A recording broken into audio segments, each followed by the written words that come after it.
So hi, everyone. I'm David Glazer. And I'm Katie Ilton. And we're here to talk about the grab bag, hot law, health law topics in a beach read format. Now, I got to note, today is Katie's first day back from maternity leave, as in, like, she came back today. And she is an Olympic mom in the sense that she had a very big baby and has not gotten any sleep and has toughed through it all. There's something about her work ethic that puts me to shame. So I'm sitting here in shame. But welcome back, Katie. Thank you.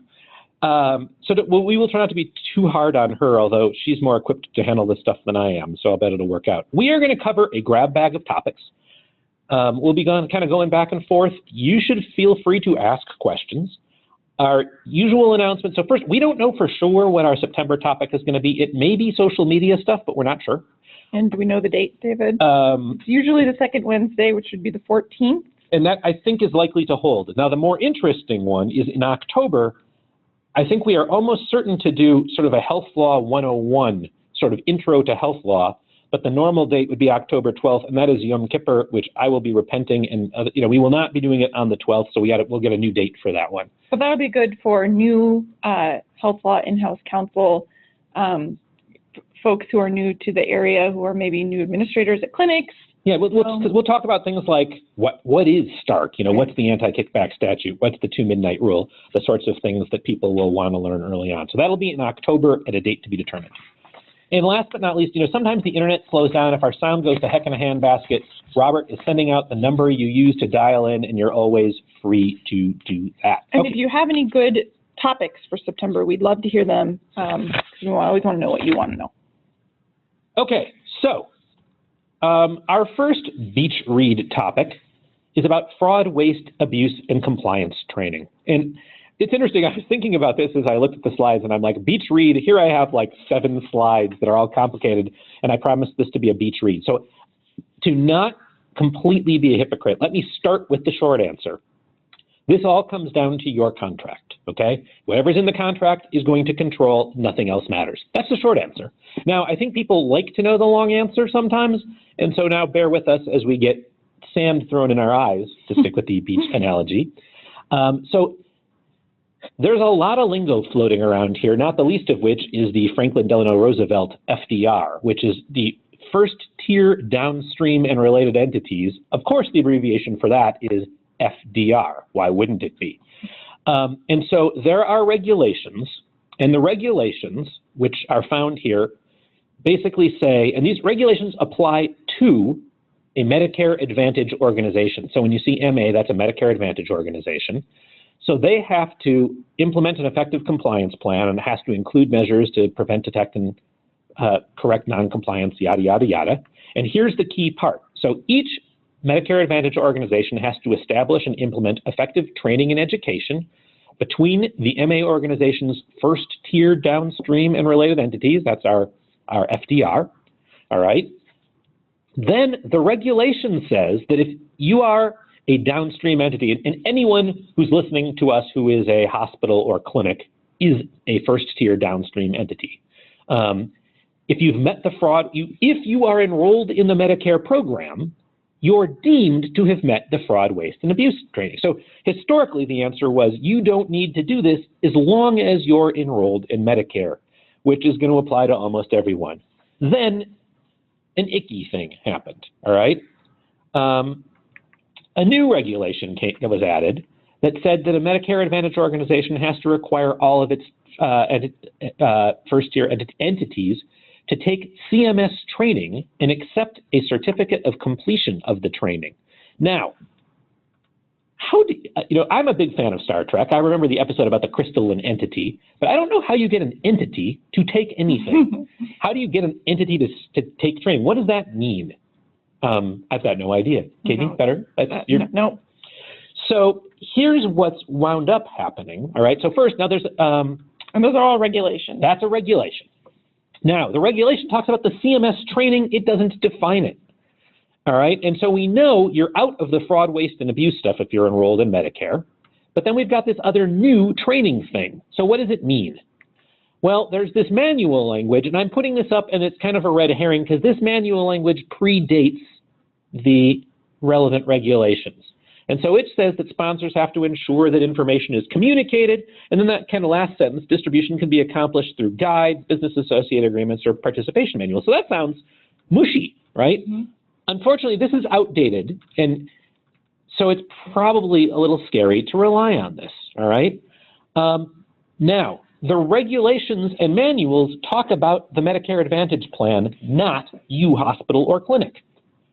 But what happens is all of the plans then stick the requirement on you in the contract, which is where stuff gets icky. And they're sort of being told by CMS that they need to do this. And CMS is pointing to the old manual language. Yeah, they're pointing all over the place. Right. Now, in December, right before, this was like the Christmas dump when no one is paying attention to anything. CMS came out with a letter, and I'll skip to the second page. I've got apparently I'm going to skip a lot. I've got an overzealous keyboard here. So on December 28th, CMS came out with a memo, and I'm going to focus on the paragraph which I have stuck in bold. It wasn't in bold in the original, which is, and the question here is who has to train, and their answer is individuals with job functions that the downstream contractor has in a position to commit significant non-compliance with CMS program requirements or healthcare fraud, waste, and abuse. So still not terribly specific. I know from, we always appreciate it when clients make us smarter, which happens all the time. And I was talking with a system that said they are in it, they've just gotten something from Aetna, and Aetna is taking the position that every doctor is in a position to commit significant non-compliance, and so all the doctors have to take this training. And one thing I failed to say is CMS's position is when they say take the training, they mean take the training as it appears on CMS's website, unaltered in any shape, way, or form. And they've got like I'm going to blank on the number. Slides. Yeah, it's a lot of slides. And they're boring. Boring and not very good, and duplicative and not as good as right. I will guarantee you your compliance training is better. So practical advice here. This is where I am putting out a plea. We are putting out a plea to everyone on this call. Fight your plans on this as they stick this to you. Now, the plans aren't totally the bogey people here. They're having this foisted upon them. So I am sympathetic. If you happen to be a plan listening, I'm not totally pointing the finger at you here, but everyone has to stand up to CMS. This is a crock. But the legal answer is you are not legally required by CMS to do this training, but if you agree to it contractually, you're bound. And this highlights make sure someone's reading your contracts, including the manuals and stuff, because you can agree to junk in them that you do not want to do.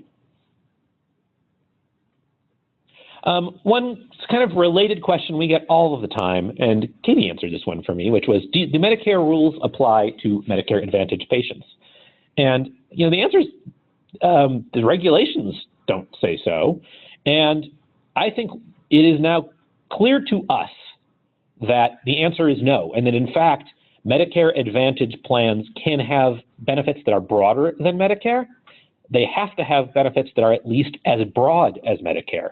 So they can't be more restrictive, but they can be more permissive. And the one asterisk I personally would throw in there is stark, because there's at least a question as to whether a payment from a Medicare Advantage program should be treated as a payment from Medicare if you're thinking about do stark rules apply. The safer answer is to say yes to that. And this may come up in the False Claims Act context, and will be interesting to see what's happening there. But if you are in that situation where you do have a false claims allegation and it's based on Medicare Advantage, then we might revisit that a little bit later, but something to think about. So the False Claims Act makes us think of being held hostage, which transitions nicely. Katie, you want to take over? Sure. So in July, we saw new guidance from the Office for Civil Rights, which is a federal agency that enforces HIPAA, on what covered entities and business associates need to do and know about ransomware. So this is significant in a couple respects.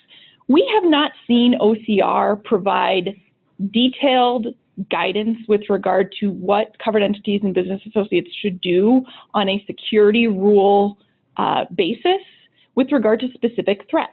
This is the first little bit of guidance on an actual specific threat, and they've picked ransomware. For those who don't know, ransomware is a type of malicious software that encrypts data. Usually the ransomware gets in through spam or phishing attacks, hoax websites, email attachments, and they get into the computer and they encrypt data with a key that's only known to the hacker, and then the data is inaccessible to the entity that owns it until they pay some sort of ransom to get the decryption key. And so this has been in the news, and OCR says there have been thousands more attacks daily, and I think this is true since even last year. And so OCR is worried about how this is going to affect organizations that have PHI. So they've put out a guidance sheet, and we have, I have linked it on the next slide. Here's the takeaway. With ransomware, OCR has specific expectations about how your security rule compliance program is going to work. And these 4 bullets are actually 4 parts of your security rule compliance program. And they've said what each part should do with regard to ransomware. So if you can't hack it through the guidance, so to speak, no pun intended, at least take away these four points. Absolutely, ransomware should be listed as a risk in your written security risk analysis. Write it down and do the assessment, because if you get hacked this way and you are audited and you don't have ransomware listed on your security rule risk assessment, you're going to be in for some trouble. You should have a contingency plan. This is not new. This is part of the security rule compliance. It's been around for a long time. But OCR will expect you to have backed up frequently and to have an effective contingency plan, because if you do get attacked with ransomware, you're going to rely on your backups because your data will be otherwise unavailable. So have a backup plan and test it. Thirdly, treat ransomware the same way you would treat another type of security incident, like pings on your firewall. I'm going to leave this largely to your IT folks, but if you have a decent HIPAA compliance policy, it will list very specific steps about what you do when there is a security incident. And ransomware is a type of security incident according to OCR, and you have to detail specific steps. If you want more info on that, I can send it to you, but you should be following that particular policy if you have a ransomware attack. And then fourth, and certainly not the least, you should train your workforce on the early signs of ransomware. This is what OCR says. You should train your workforce. Some early signs are things like increased activity in your CPU for no reason, suspicious links, things like that. But OCR is going to come along and expect to see some training on this specific threat. So part of what I hear you saying, Katie, is that when I get a phishing thing, I just sort of ignore it. Right. But it would be better for me to forward it to my IT people. Absolutely, and that's the sort of practical advice you should be training your workforce on. And you don't have to train your workforce in a huge room with a PowerPoint. I would do a blurb on ransomware. Send it out to your folks and educate them and incorporate this into your HIPAA compliance. The other piece that is addressed in the ransomware guidance is what happens when you are attacked by ransomware. Do you have to report it? In other words, is it a reportable breach? And there's very specific language about what OCR thinks about this. The first issue always with whether you have to report is whether the PHI is unsecured. So, and OCR says in that guidance, if you have a computer that's encrypted, that doesn't mean that the PHI is secure. If you're using it and then a link comes and you download the software, just because you have an encrypted computer at rest does not mean that you have encrypted PHI. So that's the first question. Forward this to your IT folks right away and have them pour over it and understand kind of what the specifics and details here. And then the other part of analyzing whether something is a reportable breach is there are 4 factors that you have to consider: who got the PHI, whether it's likely that they retain it, etc. These are 4 factors that if you're the HIPAA person, they're right in your policy. There are now 2 additional factors that you need to bullet point type into your policy that when you get ransomware attacked, you look at these two factors. How unavailable is the data? Do you have a backup? And then is there a risk to the integrity? Sometimes ransomware, either it encrypts the data or it replaces the data with data that isn't the same. So what does your data look like as a result of this attack? And that's going to help you figure out that question which triggers the report. Has this information been compromised? Now, I think after reading this guidance, it's going to be very hard to convince OCR that if you are attacked by ransomware and you have unsecured PHI, it's going to be hard to say, oh, it wasn't reportable. So that's my takeaway, but you do need to do this analysis, and the more detail you provide in your file about your analysis, the better off you are if there's an audit. Katie, I got a question for you. So I'm thinking back to the Olympics commercial with the tornado coming or something like that. And Okay. I've always thought, like, if a tornado hit my clinic and the records were scattered to the four winds, that could be a breach I have to report. I get that, dissemination of information. But if a fire came through my clinic and all of the records were burned up, I, dumb me, would not think of that as something that is reportable to the OCR, because I don't think of that as a breach. I think of that as natural. As a loss. Well, then there's a loss. My data is gone. So do I have to report the loss of data? That's a good question, and OCR addresses that directly. They think that a successful ransomware attack is, by definition, a use or disclosure. They say that information has been disclosed by someone and not in a permissible way. And that's how you get to the next question, which is, has the information been compromised? And I get that, actually, because I can see someone's in there. But it's interesting, this focus on unavailability. Right. So there isn't a general principle that the unavailability of data means you've got something to report to the OCR. It's kind of, there's a ransomware exception to this? I think it's rather, is it unavailable such that you can't continue to function without it? And that will help you figure out whether it's something that the individual needs to know about. So like I said, I think it's going to be hard to say a ransomware attack isn't a breach that you have to report. So because of that, it is very important to take these steps up front of integrating ransomware into your security rule compliance, because you are so much better off having done that if you have OCR come knocking after you've reported it. You're just going to be in a better place from an audit perspective. So read the guidance and educate yourselves. It's very interesting, and we'd like to see if OCR will come out with more specific guidance this way. Okay, so now this is really now for something completely different, and that's how grab bag works. And I think we broke our record for attendance again today. So the grab bag is always popular, and if you guys say that in your evaluations, we'll foist it upon you again. Yeah. This we'll do pretty quickly because we have a whole webinar on the 60-day rule. And remember, I think people know our past webinars are free. So if you, at the end of this, if you think it's worthwhile and you want someone to listen to it, you'll get a link in a day or two. Robert is ridiculously fast on this, and you can forward it to anyone you want to listen to this, or any of our other webinars are on our website. So does the 60-day rule, or it's kind of, this is a generic question. Does the 60-day rule apply? And remember, so this is a rule that applies only to payments from Medicare and Medicaid. Actually, there's a new regulation. The new regulation is Medicare only. The new regulation actually isn't Medicaid, although the law covers Medicaid. It's a lot like Stark. Well, although, yes, and it's like Stark in that weird soup. It's very Stark-like. So the new regulation is kind of mind-blowing because it talks about whoever has knowledge of an overpayment, and then it defines knowledge in a way that isn't knowledge. It's really a should have known standard. So if you either know you have an overpayment, or you should have known you had an overpayment through the reasonable diligence of your exercise, you have to report and return this overpayment. So it's weird. I think there's a pretty good argument. Well, we know CMS thinks this creates a duty for you to look for overpayments. I would challenge their authority to issue that rule, but I know that's what the government thinks.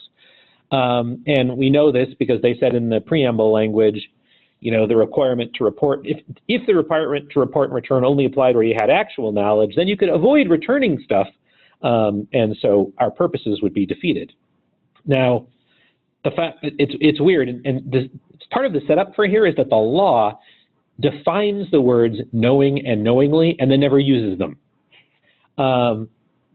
And in my world, when the word isn't used, then, I mean, you use the words in the law that are actually used, not the ones that were defined and not used. But I'm not CMS.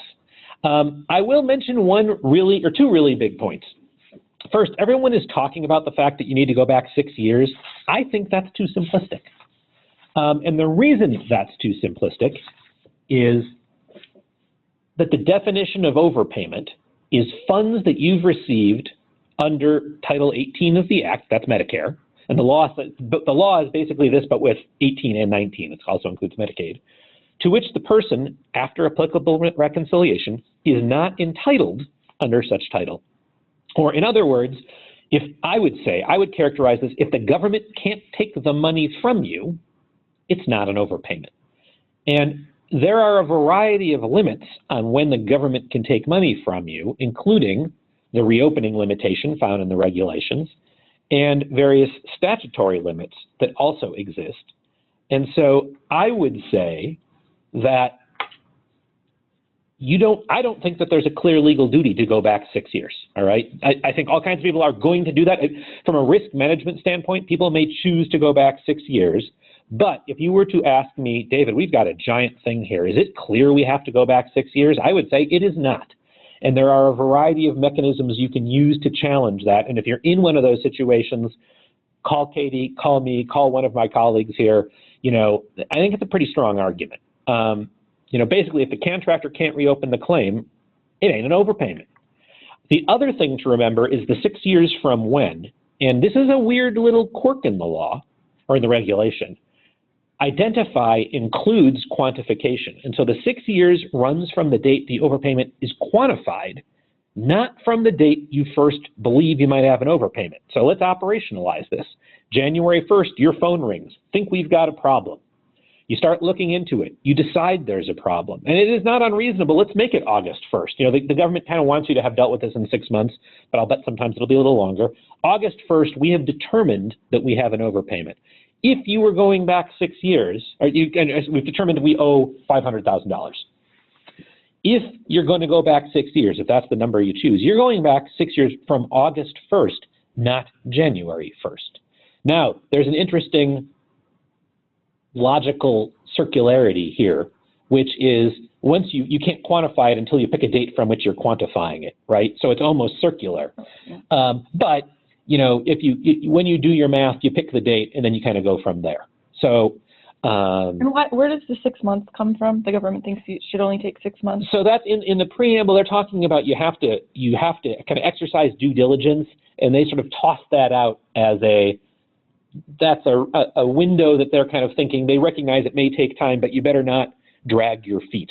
And so that is not statutory, it's not regulatory, it's just sort of the real test is that you have to, I don't remember if they use the words due diligence or not. I think it may be due diligence, but you've got to act reasonably. And we know of one judge out of New York that has said taking a few years to return money is not reasonable. Right, that's the continuum case, and that was bad facts getting to well, actually, the judge there really only said that it was a question of fact. I mean, we guess there wasn't a conclusion that it was wrong, just that you weren't going to get out on a motion to dismiss. Right, good point. Okay, now for something completely different. Right, jumping back in the water, haha. Beach read to HIPAA. And Olympics, you're really covering there it all. There you go, that's true, wow. Diving right in? Diving right in. Hopefully you are not diving right into phase 2 HIPAA audits. They were announced earlier this year, and on July 11th, gosh, OCR was busy that day, the agency told 167 covered entities that were supposedly selected at random that they were going to be participating in the phase 2 audits. Now, these audits, as with the phase 1, are designed to be about improving compliance and education, but of course, OCR reserves the right to turn something into a compliance review and enforcement action. So hopefully if you are one of these covered entities that was notified of the audit, it's a desk audit, at least this part of it, and they're going to be reviewing policies and procedures. Some group will be audited on site early next year. it's unclear whether that group has been selected. I think that group is from the 167, but that's not entirely clear to me. So one takeaway very practically is that OCR emails people.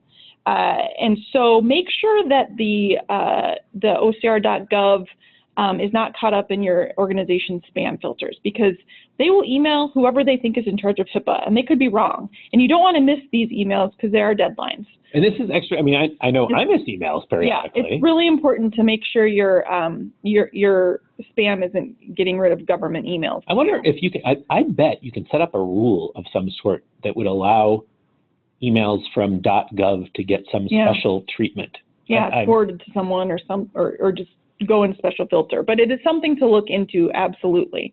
In fact, the first email for the phase 2 notification required a 10-day turnaround. Actually, something. Okay, I'm just going to interject on a totally unrelated point while we're talking about spam filters. I know our invites often get grabbed by spam filters as well. And so if you're on this, presumably yours wasn't. But you may want to whitelist fredlaw.com too, because I know our invite is often captured. And then we knew from the earlier announcement that business associate audits are going to happen as part of this. And those business associates that will be audited are those of the 167 covered entities. So if you're a business associate, I'm not sure if the covered entity would have told you that they had to send your name in, but business associate audits are going to begin next month.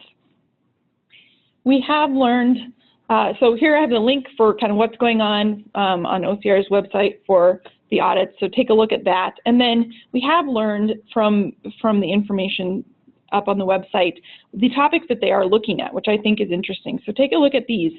Privacy rule, they're going to be auditing your content of your notice of privacy practices and whether you're giving it the way you're supposed to. They're also going to be looking at how you comply, or how the auditees, I guess, comply with the access to records. We're going to talk about that in a minute because there's some more guidance on that. Breach notification, they're going to be looking on whether you got the notice out fast enough and whether the notice had the right stuff in it. And then I think the biggie is really the security rule. They're going to be looking at whether these covered entities have adequate risk analyses. This is the written exercise that you're supposed to be doing periodically to figure out how to mitigate against risks to your electronic information. And not only are they going to look at whether you have that, they're going to look at whether you've implemented the things that you said, oh gosh, we need a firewall, for example. They're looking at that. So these are the topics that presumably are important to OCR right now. So take a look. I mentioned that there's new guidance. This is the other, there were two topic areas that OCR issued guidance on this year. One was the ransomware, and then back in earlier this year, they issued three documents on the access to records requirement. I have it linked. You should go download them, read all three. It is comprehensive. There are a lot of topics. They answer a lot of questions. Some answers are clear, some are not. I think that the agency was seeing a lot of confusion, particularly among folks about how much you can charge for record requests. So there is a huge section on fees. You know, the rule says you can only charge a reasonable cost-based fee. It has to be based on actual cost, but there's a bunch about what is a labor cost and what are copying costs and what's allowable. Also, we had a lot of confusion, I know, among our client base about whether you could charge a fee to, for example, an attorney who was requesting records on behalf of his or her client. And OCR was very clear that if someone is requesting access on behalf of an individual, the fee limits do apply to that requester. If the attorney is asking for, or if the requester is asking for information for their own purposes, not necessarily to help the person, those limits don't necessarily apply, and you can charge what you would under your state law limits. But so basically, does that mean if it's a plaintiff's malpractice attorney, are they acting on behalf of the patient? They're acting on behalf of their patient. So and attorneys have gotten upset about getting exorbitant fees, so they say, and they're fighting back with this guidance document. So take a very careful look at that. Another area that they addressed was so the rule is that you have to provide people reasonable access or a reasonable way to get access. And so OCR got into what is unreasonable in terms of getting people their records. And they gave some examples. The following would not be reasonable. Using a web portal for requesting access. I know tons of entities are going to web portals. Whoa, what? It is not okay that if the only way someone can get access to their records is to create an account and log into the web portal and request it. That is not reasonable. So you can use a web portal, but you can't use it? It can't be the only way. You have to give them an easier way to ask for their record. You can't require them to physically come in to get the document that they have to fill out. You have to mail it to them if they ask for it. So there's really practical pieces here that you absolutely should read, because it's going to, hopefully avoid people complaining. And we've seen, just from a couple patients complaining about things that annoyed them, OCR starting investigations on this front. Well, so Katie, if someone has a little twerpy complaint, that wouldn't be is that going to ever turn into a giant OCR investigation? That's what we've seen. The biggest OCR investigations we've seen have started out of individual complaints. And what happens is they complain to OCR, and then OCR says, tell us about this situation. And also, by the way, please send us your security rule assessment and all of your policies. And all of a sudden, the scope of your problem just magnified. So patient complaints about HIPAA, take them seriously and try to avoid them, because OCR will not limit its review to just the topic of the complaint. And I'll just chime in. The longest, personally, that I've ever had government agents on site consecutively on one topic was an OCR thing, basically a comment made at a restaurant by someone. Of all the false claims investigations, criminal investigations, or whatever I've worked on, I've never had agents on site for a longer continuous period of time than that little offhand restaurant thing, which I still find amazing, but I just mentioned because, yikes. They're putting more dollars into this, so it's going to be worth your while to take a look. And we've linked the access guidance there. I think that now that they've clarified a lot of these issues, they're going to be less forgiving on this front, unfortunately.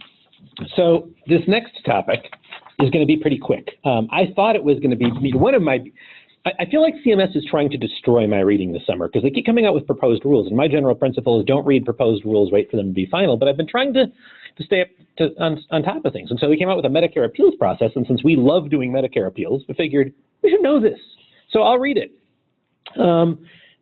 It was disappointing on multiple respects. So you can so there's a cite to the rule. They are accepting comments through the end of August. The impetus for this is a problem anyone who deals with appeals knows about. There are currently 750,000 of a million. I almost said billion. I felt like too many McDonald's commercials or something. 750,000 cases pending before the administrative law judges. And do we know how many judges there are? We do. I know. I should know that. I know this, and I don't remember. Not enough. Yeah. No. So they can handle 77,000 a year right now, or that's their typical output. And they think that they can up that by $15,000 this year. $15,000, so they can be up to in the neighborhood of 90,000 cases a year. So in 8 years. Yeah. So they've got a backlog that is, Katie, your kids will be in school by then. Right. Mine will be in college when the current cases, if no more cases were added, are done. Okay, we won't rant about this. I mean, everyone knows this, I guess. We get exercise too. So the American Hospital Association did some litigation, and I got to say, they've been on a tear of some pretty impressive litigation and some litigation. They're mad. Yeah, they're mad, and they've had some real success. So the judge there asked for a plan, and I think the result of that is in part this proposal. But in fact, the proposal doesn't do all that much. So a lot of what it does are things like wording changes. And actually, I shouldn't poo-poo this. There is the Medicare Appeals Council, which has historically been referred to as the MAC. Well, so is the Medicare Administrative Contractor, and that's just confusing. And sometimes it's called the board, and sometimes it's called the council. And so they're saying, let's just call it the council. So that's one change that's proposed. This is only proposed. They start bandying around the word filed and submitted, but they don't do that in a meaningful way. And I mention it only because one of the appeals I had a while ago dealt with the question of whether, because it's the mailbox rule, if you mail something, it's submitted but not filed, and whether you've met time. I'm kind of noticed that they start banting those words around but don't talk about them. The most significant things the proposed rule would do would be making some of the council decisions precedential. Right now, they technically are not. And so that would be a change. And the thinking is that maybe if they're precedential, it might cut down on the number of appeals because ALJs will be required to follow them. I view this as a bad thing because the council generally rules in favor of the government and against. I guess the batting average in our experience overwhelmingly is the ALJs, you win. I mean, our batting average is north of 95%. It's pretty darn close to, it's probably north of 99%. But the appeals council is not nearly as favorable. It also sets up a system to allow attorney adjudicators, which are basically, it's like a clerk who's going to make the decisions. And then there are some other things that are in there, like statistical sampling, appeal dates will be based on the last case of the bunch. I read that and I didn't totally get it because I've never had statistical sampling cases where the decisions came in trickling in, but I guess that's been a problem some people have encountered. All right, so that's enough of that. All right. So if you are a hospital or provide services in a hospital, you have most definitely, I'm sure, heard about the proposal for what's going to happen with provider-based payments. The statute that started all this is the Bipartisan Budget Act of 2015, BBA 15, and I'm thinking of BB-8, the new Star Wars movie. Actually, you can say BB-8. You can say that as quickly as BB-8. the leases you have right now is very impressive. So that statute that came out end of last year, beginning of this year, basically said that outpatient prospective payment system payments beginning on January 1st were only going to be made to certain provider-based departments. In other words, they're getting rid of provider-based billing except for a couple places. And those accepted provider-based departments would be those that were billing as hospital departments before last November, and that remain at the same physical street address and also furnish the same service lines on or before last November. So there are a couple exceptions. I'm not going to get into the exceptions. They relate to dedicated emergency departments. They're still going to get paid as a hospital. Any provider-based department that's within certain number, 250 yards of a remote inpatient location.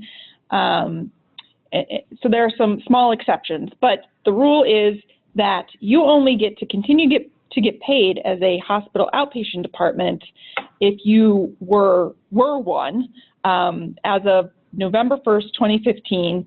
You don't leave the physical address, and you only get paid for those service lines you are operating.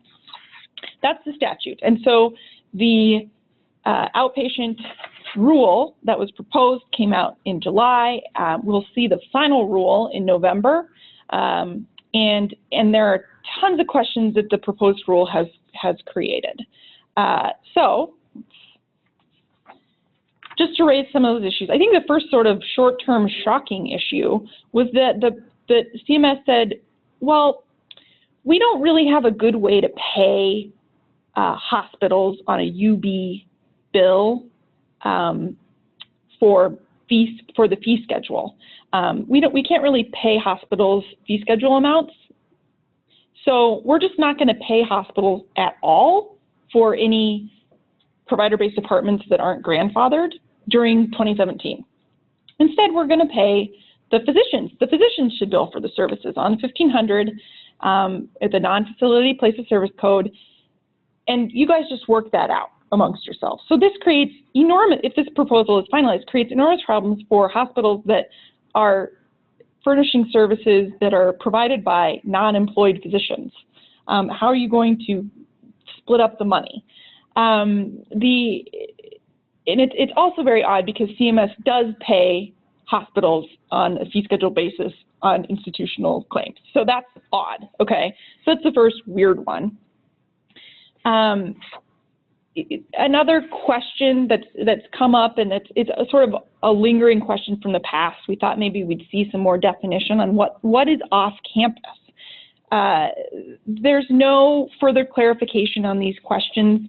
We'd always had, there's always some ambiguity about what is a main building. Campus is dependent on what the main buildings are, but there's not a definition for main building. Main building matters because that's where the 250-yard calculation runs. So you're off campus if you're outside the 250 yards radius of the main building. I think there's certainly an argument that you can have more than one main building. There's no further definition of campus, and so I think actually maybe we don't want CMS to define this further because, in fact, in the definition of campus already, the CMS regional office has given some discretion to say that certain things are on campus when they don't meet that 250-yard test by the strict language. So vagueness might be your friend here if you're arguing about this at some point with the government. Just remember that there is some wiggle room in the definition of what is off campus. At least so far, the proposal hasn't really gone further in that respect. I want to chime in with just a quick kind of question/comment here, which is I know you, I, and our colleagues have been busy. This is a little, but with the sharing with audits on provider-based stuff. Yes. And I just want to, if you want to comment at all, this is sort of the sharing space. The government seems to have a bee in their bonnet about sharing of space. Yep, that's right. The government has said, at least more frequently as of late, they don't like provider-based payments, obviously, and so they want as few things to be provider-based as possible. And so they've said that some hospitals have sort of ruined the provider-based space by commingling it with non-provider-based stuff. And that is a theory that the government is not afraid to assert, but it is not rooted in any sort of statute or regulation. And in fact, there is language in the Federal Register that supports some versions of you being able to share space. And so if you're in a shared space fight, let us know, because I think we have some forceful theories that could be helpful there. And that has come, I know we've seen both working for our clients and hearing about others. This is a big thing up there. Yep. So some other questions that come up with this proposal. So the statute says that the accepted location is at the same physical address. So if you move physical addresses, including a unit number, then you lose your accepted status. And the regulation goes a little farther to say that the physical address we're talking about is the one that's listed on the hospital enrollment form, or the 855A, as of last November, and includes any unit number. So the 855A makes me crazy. And a lot of you probably filed your 855As years ago, maybe didn't update them correctly, or maybe updated them recently but weren't specific enough, or were inaccurate. And right now, the way the proposed rule is, it hinges on your accepted status hinges on what's on that form. This is not ideal. And I'm just going to say, it was a long time ago we did an 855 thing. That may be a topic we should do again, because we've had a lot of clients get in trouble. I think people who fill out those forms often don't recognize their significance, and I think us lawyers often don't see those forms. Right. So dig them out if you have some sites that you're wondering about, because right now that's how CMS says it's going to figure out who's accepted. Presumably, you can change your footprint at the physical address.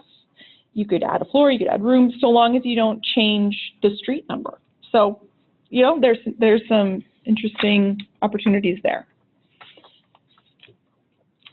And the other really odd thing about this proposal, and is really about this service line bit. The statute does not limit the accepted sites to service lines at the sites. They just say accepted sites can continue to bill for outpatient services. But the regulation attempts to narrow that and say, you can only bill for the service lines that you had last November. Well, what the heck, service lines, that doesn't come from the statute. Certainly the provider-based regulation doesn't talk about service lines. So that is going to be a big, I hope, area of revision. That's what people are concerned about, is that CMS is trying to limit not only the location, but what you've been doing. And we've had clients say, oh my God, we better stop doing this. And this is really important. A, this is only proposed. Right. And B, even if this were final, I'd think hard about, I mean, you think about challenging it. Right. If this proposal were finalized as is, you might challenge it. But right now, you don't want to do anything. Don't do anything. Watch for we'll have an update in December when it comes out. It's such a big topic, we might even have right away an alert that comes out. We're going to be hitting this hard in our December webinar. So another area, there's a little bit about changes in ownership. Right now, I'll just say, if you're going to sell provider-based, you only will retain your accepted status if you also transfer the provider agreement. So that's something to think about in the transactional context. 340B, I'm always wondering what's going on with 340B. So a little update for you. We don't have any new news on the proposed omnibus rule that came out in 2015. I think it was almost a year ago. We're waiting for that. Part of that is the litigation that went on. And also, I think that HRSA, the agency, may be waiting for some settling on this provider-based bit. But I've heard, we've heard that rule is supposed to be coming still in 2016, so watch for that. A couple other little regulations that affect 340B. There was a mega Medicaid managed care final rule that came out a few months ago. The plans are going to have to exclude certain utilization data for Medicaid drug rebates and exclude the 340B discounted drugs. So that is going to get pushed down to the providers to, at some point, put on the claim which drugs were subject to 340B. That's going to be on a state-by-state basis, so watch for that. You will see guidance from your states on that. And then with this proposed change to provider-based billing, right now 340B drugs are permitted in those off-campus departments that are listed on the hospital cost report. If the provider-based structure changes as to how you report provider-based locations, that could affect your 340B coverage. I think the two agencies will work together on this to make clear, just to make sure they don't erase entirely the 340B program. But watch for this because it's going to be nuanced as to how you show you get 340B pricing, because it is connected right now to the provider-based enrollment. Okay, so next, this is going to be the shortest summary of the inpatient prospective payment rule ever, partially because I shouldn't admit this, but I have rule fatigue, and I just haven't read that much of it yet. And it also gets really detailed, and we are already boring the socks off of you, and we don't want a bunch of sockless people walking around out there. David fell asleep on the beach. I did, and I got sunburned. So the thing that I went nuts about this. So CMS has reneged on, well, they've taken away the 0.2% reimbursement cut. That this is one of the other AHA's successful litigations. When the 2 midnight rule came out, CMS took the position that going to the 2 midnight rule was going to cut the number of admissions. And that therefore they needed to be, I'm sorry, let's got that backwards, was going to increase the number of admissions, meaning that they needed to cut reimbursement to keep things neutral. And this was crazy because you're going from an old rule, which was staying overnight was enough to justify a stay. And by the way, that's what the test was back then. Well, there were 3 of them, but one of them was staying overnight. To 2 midnights is what it takes. And somehow that was going to increase the number of stays, which was crazy. And they said their actuaries came out with that, and so the AHA sued him, and they've now sort of backed away from that. I also just I did see this comment. Quote, the commenter stated that the use of condition code 44 is not rare. That's and despite the 2 midnight policy, patients who remain in the hospital for multiple days are often coded as outpatients. And this just sets my blood pressure a-boiling because so many people don't seem to understand this. Current policy about inpatient admission is actually pretty straightforward. If the doctor expects the person to be in for 2 nights, they're an inpatient, period. If they don't stay in 2 nights, That doesn't matter if there was an expectation. And then there are a couple of exceptions, like if you only expect them to be in one night, but they might need a bunch of services, maybe they could still be an inpatient. But if someone is in for 2 midnights, they are an inpatient. I mean, like after the second midnight, it is physically impossible to not expect them to be in for 2 midnights. They're an inpatient, and they should be admitted as an inpatient. And hospitals that have someone in observation status for 3 days are messing up. Quick update on what's going on with the MOON Medicare outpatient observation notice. Just about a week ago, CMS finalized that notice reg.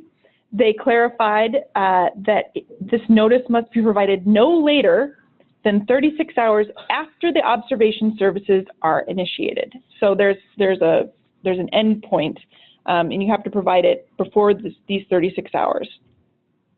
For those of you who don't know this is the notice that must be presented to Medicare patients who are placed in outpatient observation status for longer than 24 hours. You also have to discuss it, what it means, and then get their signature on it. So you can provide it up to 36 hours after the observation services are initiated. There was a lot of discussion about whether you could provide it earlier, before the 24 hours mark. Yes, you can, but don't provide it too early, because then you're providing it to everyone. So I don't know why you would want to do that. Maybe it's easy. I don't know. But CMS says don't provide it too early.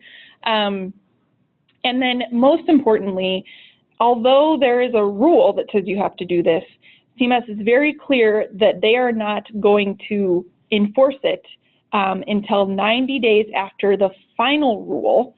The final rule is expected to be 10/1, final rule effective date. So, but practically speaking, the MOON notice has not even been finalized. Yeah, and CMS is still working on it. We don't have a form yet. And I know from my Monitor Monday participation, there are people out there who think, oh, that there was a law that says you have to give this MOON notice, and so you got to do it because it's in the law. Right. But the law says you have to give the notice that CMS create. It doesn't say creates, but as authorized by the secretary. So until it's there, that law is meaningless. And I know there is confusion about this. There shouldn't be. You do not need to do anything more yet. work. And even when the new notice does get finalized, you have 90 days from there. Now, I will just comment, we have people literally from Maine to Hawaii and Alaska to Florida, so it's always tough to do state law. But we've got a bunch of Minnesotans here. Minnesota passed this new notice, which is slightly different and is worded incorrectly so that you have to give the notice about Medicare observation to all patients. Stupid? Yes. Is it out there? Yes. So just as an FYI, if you're in Minnesota, you can shoot us an email. One of our colleagues, Marguerite Ahmed, is working on that and all over it. All right. Now, let's go for another proposed rule that is a big honkin' deal. The proposed cardiac bundling. A cite to the rule is here. You get to comment on it through October 3rd. I'm going to try to explain a little bit of what's going on here. Can I add a comment? Please. All right. Of course. Not related. However, you can comment on the provider-based stuff until September 6th. So keep that in mind. That's birthday week around here. Yes, it is. We have a lot of September birthdays. Okay. But basically, to be a health lawyer in our group, you have to be born, I would say, between like August 26th and September 8th. So just as an FYI. Okay.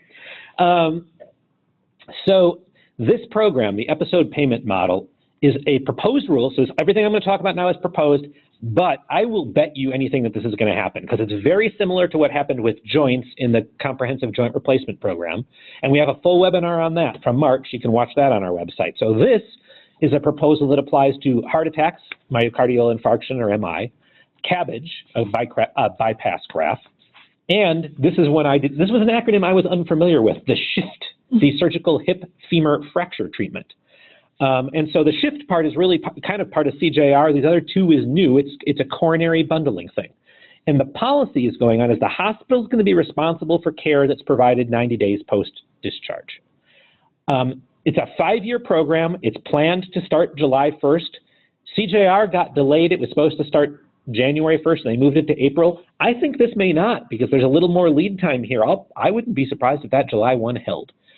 This is going to be mandatory in select metropolitan statistical areas. And what CMS is going to do, there are 294 possible MSAs in which meet the criteria that they're going to use. And I apologize. I should have put in the link the page. It's in the federal rule in the original version. In the review version, it was on page 104. I do not remember what page it's on in the. Just email David. Yeah, email me and I can send it to you. But there's just a link in there to all of the MSAs that are eligible. There are 294 that are eligible. 98 will be lucky enough to be chosen. And then if you're in one of those metropolitan statistical areas, unless you're in the BPCI models 2 or 4, you're in this program. It's not optional. Now, so what is the program going to do? It sets a target price that's calculated based on your hospital and regional history. It's going to look at what the total cost of care for both the hospitalization and the 90 days following discharge were. And then it's also going to look at quality components. So the first year is 1/3 regional, 2/3 your hospital. And then by year 4, it's entirely a regional rate. And then whatever the regional rate is going to get reduced based on some factors, including your quality score. So basically, they'll figure out what they paid before and then pay you 1.5% to 3% less. The worse your quality, the bigger your reduction. All right. And then you've got to provide the care. And if the total cost exceeds the bundle, you have to pay that back to CMS. And if it's less, you get to keep it. Now, related care is bundled, but one of the crazy things here, just like in CJR, their version of related and your version of related are not the same. How can I be so confident? Is hospice care related to your MI treatment? And I would say, obviously not, right? If the person gets diagnosed with cancer 2 weeks after their MI and they go on hospice care, that's not related, you would say. I would say. But CMS takes a different view. Really? It's bundled. And I would like to call this a bundle exactly. It's included in the cost calculation. So, so is the physician work, rehabilitation, drugs, hospital readmissions. That stuff makes sense, but some other stuff, and it's only proposed, but they did, for CJR, they included hospice care. They included chemical dependency treatment. Crazy, but true. So, some lingo. So if you come in below the expected cost, you get to keep the savings, and that's called a reconciliation payment. You are responsible for the overage, which is called a repayment. Now, there's some caps. In year 1, you can't lose money as proposed. You get 5%, up to 5% of it. If you gain, you can get up to 5%, but no loss. Thereafter, the pluses and minuses go to 10% by year 3 and 20% in years 4 and 5. So you can take a big old haircut on this. I mean, a 20% whack is what is the potential whack, all right? Hospitals are free to enter into collaboration agreements, and what those would be is you can, for example, go to doctors and say, we want to pay you to help manage care. The proposal would limit the amount of money that doctors can get in there, but basically you can focus both on internal cost savings, which was what we would traditionally have called gain sharing, and also you can share the savings if you get paid a reconciliation payment. You can share that with other care providers. The other care providers are not required to accept this, and patients have total freedom of choice. So if you're a hospital and you think, okay, well, one of the ways we're going to control the cost of our cardiac rehab is we're going to say you got to get your cardiac rehab here. You can't go across the street at the most expensive cardiac rehab place. Can't do that. Okay? Might be appealing, but the rules specifically are going to bar that. The criteria quality are a big deal here, and this gets lost. I am surprised at how little I see about this in the coverage, but if you don't hit the metrics, even if you otherwise would be eligible for a reconciliation payment, you won't get it. I'm not going to talk about these, but in the slides, you can see what the criteria they use for MIs, cabbage, and shift. Okay, so those are the criteria they're going to use, but let me just explain quickly how the system works. So they convert your scores into points. And in order, for example, in cabbage, you have to have a score of 2.8 to get a payment. And in order to do that, that means you're going to have to be in the 30th percentile on the RSMR following graft measure, or be in the 40th percentile on the the quality Hiccup? score, yeah, or you have to have a quality improvement that's better than 90% of all other hospitals. If you don't meet one of those three under the proposed rule, you won't get your payment even if you come in cheap, all right? Now, if you're a doctor listening to this, that means if you enter into a gain-sharing deal with the hospital where you're going to share whatever reconciliation payments happen, you're now linked to the hospital's score on this, and this gets crazy because, for example, one of the factors in that is whether the bathrooms are clean, and another is how quickly call buttons are responded to. And those are factors over which you, doctor, have no control, but now, if the hospital fails on those, you won't get your payment. There's going to be a lot to do here for lawyers. There's going to be a lot to do for consultants. And I would say there are giant traps here. I mean, what's interesting to me is how few people will notice some of the tiger traps, like this quality thing. You got to dig into the detail here to make this work. One other thing that they're going to test is cardiac rehab. And it's the top of the hour. We're going to go about 5 minutes over. We apologize. You can always leave if you want. So they think CMS thinks cardiac rehab is effective, and so they're going to test market something in 45 regions that are in the program. Remember, they're going to be like 98 regions, and that final number may change a little. You know, it was slightly different in CJR than it was proposed, but somewhere around 98 will be in. About half of those will be in this program, and then 45 regions that aren't part of the episode payment are also going to be thrown into a program where CMS is going to pay an extra $25 for every cardiac rehab visit for the first 11, and then $175 for every visit thereafter to try to incent people to do that. Just a few more things, and then we'll wrap it up. Katie, you've got some good news for us about the False Claims Act. Doomsday here. Very straightforward. The False Claims Act penalties, which used to be per claim penalties of $5,500 to $11,000 per claim, already pretty steep, were increased to a range of $10,781 to $21,563 per claim, effective this month. And it's going to apply to violations after November 2nd of last year. So this was a result of a statute, and we're going to probably see increases annually, or at least the possibility of increases annually to catch up.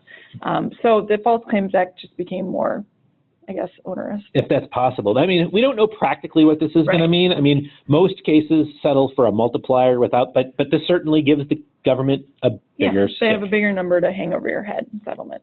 I think we kind of already covered this, but does the False Claims Act apply to Medicare Advantage plans? I think the answer is assume it's yes, but I would fight vigorously to say it's no.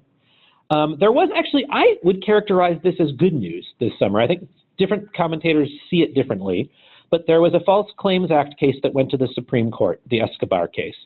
And it was terrible facts. It was out of Massachusetts where a mental health clinic had unlicensed professionals, and I guess professionals should be in quotes there because they weren't really licensed, providing care to a teen who ultimately, I believe, committed suicide. And seems like this would be a med-mal case, but instead the family, or maybe in addition, brought a False Claims Act case and said, when you submit a bill, you're asserting you're in compliance with the rules. You weren't in compliance with state rules regarding licensure, and the organization responded, well, those are conditions of participation, not conditions of payment, and so no penalty should apply.